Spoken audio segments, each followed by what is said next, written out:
జిహాద్ లో పాల్గొనే ఉగ్రవాది ఎవ్వడు ప్రాణాలకు లెక్క చేయడు.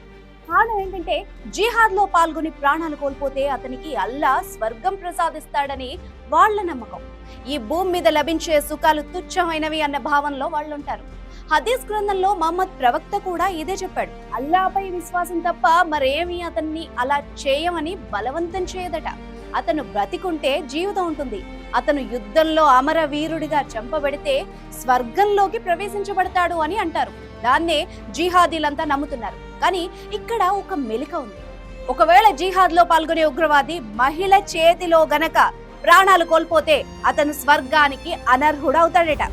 ప్రాణాలు పోవడానికి భయపడని ఉగ్రవాది భయపడేది మహిళల చేతిలో చావకూడదు అనేనట. సాధారణంగా ముస్లిం మహిళలు అందుకే యుద్ధంలో పాల్గొనరు అన్న విషయం మనకు తెలిసిందే. అందుకే భారత్ ఆ తీవ్రవాదులకు ఒక జలకిచ్చిందట.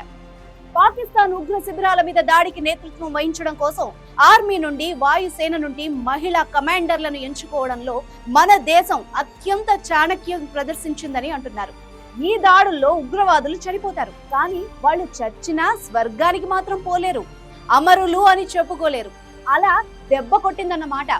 ఆది పరాశక్తుల్లాంటి నారీ శక్తి వాళ్లను సంహరించింది. అంటే పీడ విరగడ అయిపోవడమే కాదు, వాళ్ళని నరకానికి పంపించారన్నమాట. ఇక్కడ విధించిన మరణ శిక్షతో పాటు అక్కడ వాళ్ళు నరకంలో శిక్షలు అనుభవిస్తారన్నమాట. ఇది తెలిస్తే ఎవ్వరూ ఆత్మాహుతి దళాలుగా మారడానికి ముందుకు రారని, అలా తీవ్రవాద సంస్థల వైపు యువకులు మరలకుండా భారత్ గట్టి దెబ్బే కొట్టింది అంటున్నారు.